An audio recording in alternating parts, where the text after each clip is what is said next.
Bonjour monsieur. Bonjour. On vous rencontre ce matin place Barthélemy, dans le quartier de Claret, où on annonce la visite d'un préfet. Comment jugez-vous ce contact direct entre un préfet de la République et la population? J'ai été très surpris, je trouve ça très bien, à condition qu'il prenne en compte ce qu'on va lui dire. Mais c'est rare. Tout à fait, je trouve ça très exceptionnel et c'est très bien. Je trouve ça très bien parce qu'on a toujours l'impression de se heurter à des murs au niveau administratif. Donc si le préfet vient et que ça débouche sur quelque chose, on en sera ravis. Mais le problème, c'est qu'on grimpe l'Everest à de multiples reprises pour arriver à quelque chose, quand on y arrive. Quelles sont la nature de vos revendications en tant que riverain? Ce qu'on a envie, c'est d'avoir le calme dans le quartier, d'être en sécurité, ce qui n'est pas le cas aujourd'hui. Alors on a des nuisances sonores, on a des nuisances sécuritaires dans la mesure où il y a énormément de jeunes, non seulement du quartier, mais même d'autres quartiers qui viennent ici. Ça dit, il y a la prostitution dans une voiture juste là devant nous. Ça fait du boucan et il y a de la jusqu'à minuit, 2h, 3h, 4h du matin. Et il ne se passe rien. La police vient, elle contrôle, souvent des mineurs, et elle repart. Et ça recommence 5 minutes après. Merci beaucoup. Donc il serait peut-être temps d'y mettre un terme et qu'on retrouve la tranquillité. Et on souhaite que les pouvoirs publics soient en mesure d'y mettre un terme. À défaut de quoi, on va se poser la question de le faire nous-mêmes. Ce qui ne paraît pas souhaitable. Très bien. Merci beaucoup. Je vous en prie. C'est vous qui représentez un petit peu tous les riverains. Alors moi je me suis contentée en fait de rassembler toutes les doléances du quartier de Claret parce que je me suis rendu compte qu'au sein de notre copropriété nous avions des problèmes, mais aux alentours également. Sur la rue de Claret, sur toutes les petites rues parallèles et perpendiculaires, voilà. Mais en fait le quartier de Claret, comme d'autres quartiers de Toulon, effectivement. Voilà. Qu'attendiez-vous de la visite du préfet aujourd'hui? Alors à dire vrai, vendredi je n'y attendais pas du tout quand j'étais avertie. Voilà. Moi je me suis contentée donc de distribuer un courrier, comme je l'avais fait au mois de juin. Et voilà, donc j'ai compris effectivement que nous allions peut-être cette fois avoir un peu plus d'aide que jusqu'à présent. Quelles sont justement les solutions? Vous avez pu échanger, quelles sont les premières solutions qui ont été abordées? Alors dans un premier temps, nous l'avions déjà demandé, donc nous allons certainement pouvoir obtenir des mise à poste de caméras de surveillance, des caméras de police, voilà, afin que la police ne soit pas toujours obligée de se déplacer quand nous les appelons simplement pour une histoire de maintien de l'ordre sur la voie publique. Et ensuite la police effectue son travail quant au trafic de stupéfiants.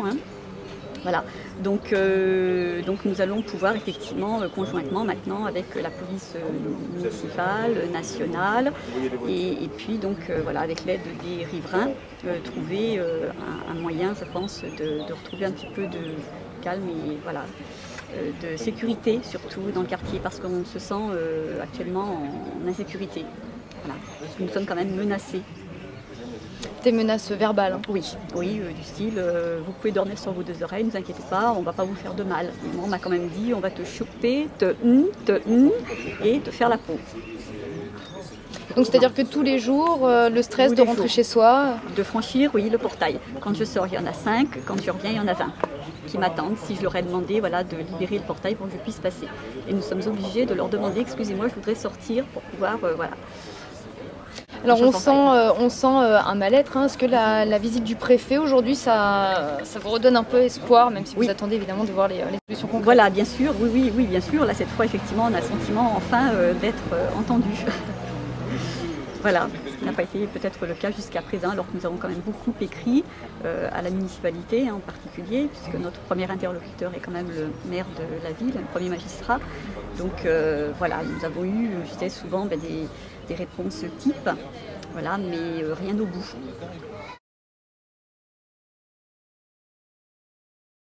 Oui, bien sûr, c'est pour ça que je suis venu les voir. Ils m'ont écrit et ils ont fait savoir quels étaient leurs soucis et leurs difficultés. Alors je sais bien que je ne suis pas dans la zone la plus délinquante de Toulon, ça c'est évident, mais ça me permet de venir voir sur le terrain un peu le vécu qu'ont les gens de ces situations, d'essayer de voir quelles sont les réponses qu'on peut y apporter. Et les réponses qu'on peut y apporter, c'est une combinaison en réalité de différentes actions qui vont impliquer tout autant les services de police que les services municipaux, que aussi de la prévention dans le domaine social ou alors de la protection individuelle, comme les gens qui sont ici sont venus me l'expliquer.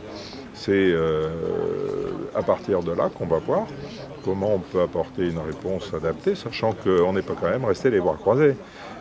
Ici, on me dénonce du trafic de drogue. La police, dans les derniers mois qui viennent de s'écouler, a interpellé déjà et un revendeur, enfin 2 revendeurs et un trafiquant, dont un a été lourdement condamné déjà par la justice. Donc on ne peut pas dire qu'on soit resté sans réponse. Simplement, au-delà de la problématique stricte du trafic de drogue, il y a des problématiques d'incivilité, de bruit, de tapage nocturne, etc., sur laquelle, en liaison avec la mairie, on va essayer d'apporter une réponse. Parce que là, on entendait les riverains qui disaient que parfois la police ne se déplaçait même pas. Il faut savoir quand même que la police reçoit des milliers d'appels de tous les jours et il est clair qu'elle est obligée de prioriser dans ses appels. Quand on va faire, quand vous avez au même moment une plainte et de l'autre côté une attaque à main armée, vous comprenez bien que c'est l'attaque à main armée qui va être privilégiée. Donc la police est bien obligée de prioriser dans ses réponses. Mais c'est pour ça qu'on va chercher le moyen de démultiplier l'action de la police. Or, pour démultiplier l'action de la police, il y a plusieurs solutions possibles. Celle d'une meilleure coopération avec les policiers municipaux, celle d'avoir des opérations de voisins vigilants, comme on a évoqué là à l'instant avec les personnes ici présentes, soit aussi d'impliquer une vidéoprotection additionnelle, soit publique, soit privée. Toutes les réponses peuvent exister et sont à graduer en fonction de la problématique rencontrée. Ce que j'ai proposé, c'est que mes services, les services de la municipalité, travaillent avec ses habitants pour rechercher justement une réponse adaptée. Merci. Je vous en prie.